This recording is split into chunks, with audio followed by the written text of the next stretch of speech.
আসসালামু আলাইকুম গাইস, শুভ সকাল। কেমন আছেন? আলহামদুলিল্লাহ আমি ভালো আছি। তো সকালবেলা উঠে গেলাম আর একটু চা খেয়েছি অফ ক্যামেরায়। এখন সংসারের কাজগুলো করব, আপনার সাথে শেয়ার করব আর সাথে থাকবেন। আর ভিডিও ভালো লাগলে লাইক করবেন, চ্যানেলটি সাবস্ক্রাইব করে পাশে থাকবেন। তো সকালটা শুরু হয়ে গেছে। আজকে আসলে শুক্রবার, তো শুক্রবার মানে আসলে অনেক কাজ। আমি মনে করি শুক্রবারের কাজগুলো সব একসাথে করব। তো সুপার কাভারগুলো আজকে প্রায় 14-15 দিন বৃষ্টি শুধু বৃষ্টি, আর ভালো করে একটু ধুইতে পারি না, মুছতে পারি না আসলে। মানে কেমন জানি ভিজা ভিজা জ্বালা দিয়ে পানি সব সময়। তো বৃষ্টির কারণে ঘরটা প্রায় নোংরা হয়ে গেছে। এই ঘরটা আমি একটু পরিষ্কার করবো আজকে। তো আজকে ড্রয়িং রুমটা একটু ডিপ ক্লিন করব, কারণ ড্রয়িং রুমে খালা অনেকদিন আসে নাই। খালা না আসার কারণে আমাকে আসলে ভালোভাবে আমি ঝাড়ু দিতে পারি নাই, তার কারণে আজকে ড্রয়িং রুমটা ভালোভাবে ঝাড়ু দিয়ে তো আমি আসলে অন্য অন্য কাজগুলো করব। তো ড্রয়িং রুমের কাভারগুলো প্রচুর বালি জমে গেছে, আসলে বাচ্চারা খেলাধুলা করে, তো এগুলো একটু আমি ঝেড়ে নিয়েছি ভালোভাবে। এবং আমি ঘরটা ঝাড়ু দিব যেভাবে খালা ঝাড়ু দেয়। খালা ঝাড়ু দিলে ঘরটা আসলে অনেক মানে পরিষ্কার হয়ে যায়। তো অনেক ধুলোবালি রয়েছে ঘর, আসলে আমি বুঝতে পারতেছি না যে প্রচুর ধুলোবালি রয়েছে। তো এদিকে আমি সোফার কাভারগুলো একটু উঠে উঠে একটু ঝেড়ে নিয়ে একদম ঝেড়ে ঝেড়ে পরিষ্কার করে নিচ্ছি। দেখেন সবগুলোতে ধুলো ময়লা প্রচুর পরিমাণ রয়েছে, বাচ্চারা খালি পায়ে ওঠা আসলে সেজন্য। তো বাচ্চারা আসলে ধুলোবালি করে, আর বাইরে থেকে পাশে একটা বিল্ডিং করতেছে, ওই বিল্ডিংয়ের কারণে প্রচুর ধুলোবালি হয়। যা হোক, আমি সোফার কাভারগুলো একটু ভালোভাবে পরিষ্কার করে একটু লাগিয়ে দিয়েছি, আর প্রচুর ধুলো ময়লা আমি এখন ঝাড়ু দিচ্ছি। তো প্রচুর ধুলো ময়লা হয়েছে, আমি সবগুলা সোফার কাভারগুলো উঠে নিয়েছি এবং উঠে ঝেড়ে জুড়ে আবারও বসিয়ে দিয়েছি, লাগিয়ে দিয়েছি। কারণ অনেক দিন ছাড়া হয়, একদম প্রচুর ধুলোবালি হয়েছে আর নোংরা হয়েছে, কালো হয়ে গেছে প্রায়। তো সোফার কাভারগুলো আজকে ধুবো না, আমি কাভারগুলো উঠে এমনি ঝাড়ু দিয়ে একদম পরিষ্কার করে দেবো। তো ঘরটাও ঝাড়ু দেবো, কারণ ঘরে প্রচুর ময়লা রয়েছে আসলে, এরকম ময়লা অনেক দিন। তো বৃষ্টির কারণে একটু আসলে আলসেমি করেছি, কারণ প্রচুর বৃষ্টি ছিল আর এতদিন বৃষ্টি পড়ছে যে বৃষ্টি একটু থামেও নাই। তো ওইদিকে কাভারগুলো আমার পরিষ্কার করা হয়ে গেছে খুব সুন্দর করে, আর নিচের দিকে ভালোভাবে সোফার নিচের থেকে আমি একটু ঝাড়ু দিয়ে দিচ্ছি। প্রচুর পরিমাণে ধুলোবালি জমে আছে বাসা, আসলে আমি জানিও না সোফার নিচে যে এতগুলো ধুলোবালি থাকবে, কল্পনার বাইরে। দেখেন অনেকগুলা ধুলো ময়লা, অনেকগুলো ময়লা সবগুলো আমি একসাথে বের করে নিয়েছি এবং বের করে আমি ডিপ ক্লিন করেছি। আজকে আমি ড্রয়িং রুমটা ডিপ ক্লিন করতেছি ভালোভাবে। তো এদিকে টব রয়েছে একটা, সেটা রয়েছে, ফুলগুলো আসলে আমার মেয়ে ফেলে দিয়েছে আর ফুলও আনা হয় নাই। তো আমার মেয়ের বইপত্র এগুলো, আর এটা টেবিল, ওর পড়ার টেবিল। ও আসলে সারাক্ষণ ঘরটাকে এদিকে সেদিকে এদিকে সেদিকে এরকম দুষ্টামি করতে তো দিন যায়। আমার কাজের সীমা নেই, মেয়েটা আমার এত কাজ বাইরে দেশ হলো বলার বাইরে। তো ঘরটা যা হয়েছে দেখেন কতগুলো ধুলো ময়লা একদম বেড়ে গেছে এখন। তো আমি কাপড়গুলো একটু বিছিয়ে দিয়েছি দেখে সুন্দর করে, আর ঘরটাও ঝাড়ু দিয়ে নিয়েছি, এখন ঘরটা ক্লিন হয়ে গেছে। আর এদিকে আমি একটা মানি প্ল্যান্ট প্লাস্টিক আজকে থেকে 4 বছর আগে কিনেছিলাম। তো এই মানি প্ল্যান্টটা আসলে এখনও কত যে সৌন্দর্য রয়েছে বলার বাইরে। দেখেন কত সুন্দর। সোফার কাভারগুলো আমি লাগিয়ে দিয়েছি একদম ঝেড়ে জুড়ে, একদম ধুলাবালি নেই, আসলে খুব সুন্দর করে লাগিয়েছি। আর এবার খাবারগুলোর বয়স 5 বছর হয়ে গেছে। আর এদিকে দেখেন আমার রাউটারটা অনেক ধুলোময়লা হয়েছে আসলে, না যাতে না যাতে। তো এদিকে আমি মানি প্ল্যান্ট কিনেছিলাম আজ থেকে 5 বছর আগে। মানি প্ল্যান্টটা আসলে 350 টাকা দিয়েছিলাম। তো প্লাস্টিকের মানি প্ল্যান্ট অনেক সুন্দর, আমার কাছে খুব পছন্দ। আমি ড্রয়িং রুমে সাজায় রেখেছি এভাবে, খুব সুন্দর। আমি টপ সহ 350 টাকা দিয়ে নিয়েছি। তো আজকে 5 বছরে এই মানি প্ল্যান্টটা অনেক সুন্দর আছে, মাশাআল্লাহ অনেক সুন্দর আছে এখনও। তো আমি গাছ পাগল মানুষ, প্লাস্টিক হোক সেটা গাছই হোক আমি খুব বেশি পছন্দ করি। তো এদিকেও ঝাড়ু ঝাড়ু দিচ্ছি, ঘরটা ঝাড়ু হয়ে গেছে খুব সুন্দর করে। তো আমি গোসল করে চলে আসলাম একদম পরিষ্কার হয়ে, এখনও নাস্তা করিনি, অলরেডি আমরা সকাল থেকে কাজ করতেছি। তো দেখেন রান্নাঘরটা ডিপ ক্লিন করে নিয়েছি, একটু পরিষ্কার করে নিয়েছি। আমার সারাদিনের আর কোনো কাজ নেই, সকালবেলা কাজ করে ফেললে আসলে আমি একটু স্বস্তি পাই।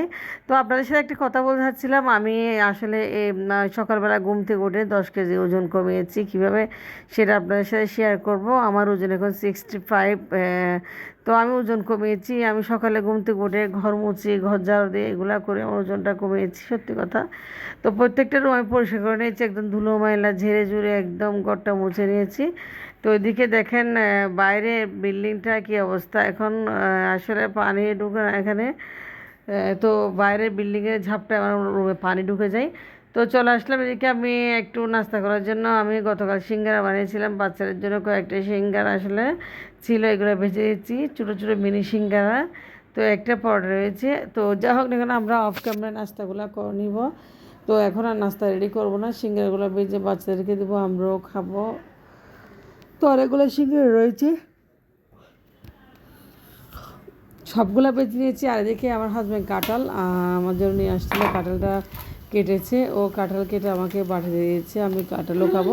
তো আজকে সকালের নাস্তা হিসেবে কাঁঠালও খুব পছন্দ করে, আর খালি পেটে কাঁঠাল খুব বেশি ভালো লাগে। আর কাঁঠালের মধ্যে খালি পেটে খাওয়া যায়। দেখেন খুব সুন্দর কাঁঠালগুলো একদম।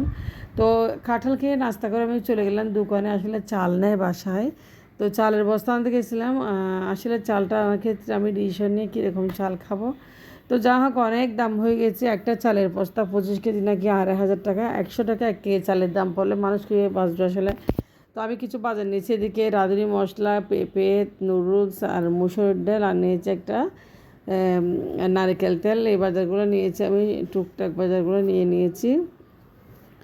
তো ডিমও নিয়েছি আমি সামান্য কিছু, 1 ডজন মতো ডিম নিয়েছি। আমার মেয়ে ডিম খুব বেশি পছন্দ করে, আর নুডলস দিয়ে ডিম খাবেও খুব বেশি পছন্দ করে।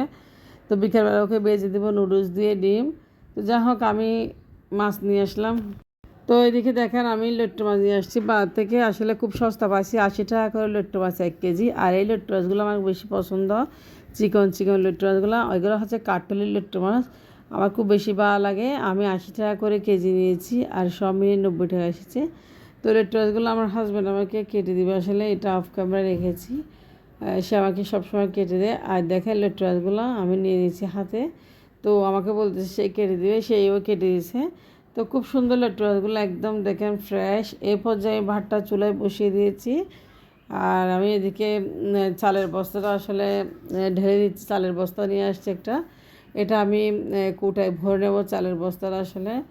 যা হোক এখন মুসুরি ডাল রান্না করবো, বাচ্চারা ডাল পছন্দ করে। আরেকটা মাছ রান্না করবো, আর মুসুরি মাছ, এটা গতকাল রাতে এমনিতে মাছ রয়েছে, গতকাল রাতে বাসার জন্য এগুলো রান্না করবো। এগুলো রান্না করে আমরা খেয়ে নিব। এই মাছটা কে কে পছন্দ করে মুসুরি ডাল ছেলে মেয়ে বাজার হচ্ছে আমাদের রেগুলার খেতে চাই, সেজন্য ডালটা একটু বেশি রান্না করি। আমার ছেলে মেয়ে ডাল খুব বেশি পছন্দ করে। শেয়ার করেছি আজকে কি মাছ ডালটা ভালো কি বাজার করলাম। আর এদিকে ডালটা হয়ে গিয়েছে, ডালটা বসিয়ে দিয়েছি, ডালটা হয়ে গিয়েছে, দেখে খুব সুন্দর কালার এসেছে। আর ঘন করে ডালটা আমি রান্না করে নিয়েছি। মাশাল্লাহ আমার ছেলে মেয়ে খুব বেশি পছন্দ করে। আমার ছেলেদের ডাল ছাড়া ভাতে খেতে চায় না আসলে। দেখেন ডালটা কত ঘন হয়েছে, খুব টেস্ট হয়েছে। তো আমি খেতে চলে যাচ্ছি, বা সবাই খেয়ে নিয়ে যাবে, খাবো।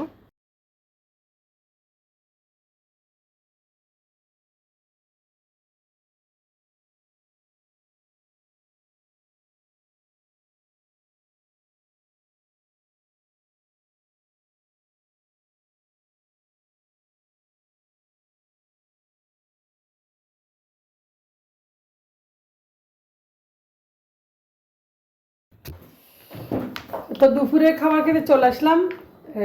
লইট্টা মাছ রান্না করেছি, এই তো লইট্টা মাছ আর ডাল।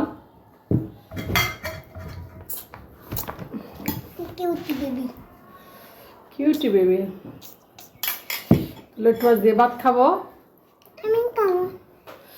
আমার ছেলেও খাইয়েছে, আমার মেয়ে খাবে নাকি, মা খাবে।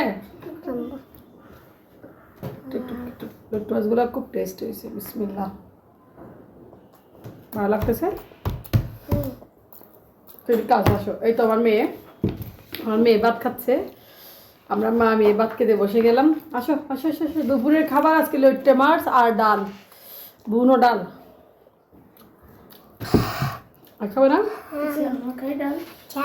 খাওয়ানো দিকে, আজকে ঝাল দিই নাই, তারপরে জাল বললে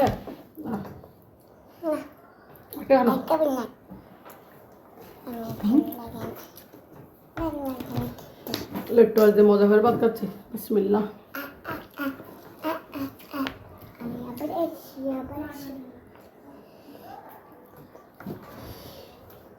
অনেক পরিশ্রম করলাম সকাল থেকে, অনেক পরিশ্রম করেছি।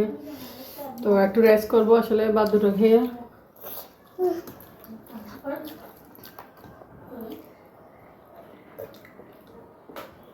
লইট্টা মাছের কাটা অনেক মজা, আমার কাছে বেশি ভালো লাগে। আমার ছেলে খুব বেশি পছন্দ করে। কারি খাইছো? জাল তো হয় না,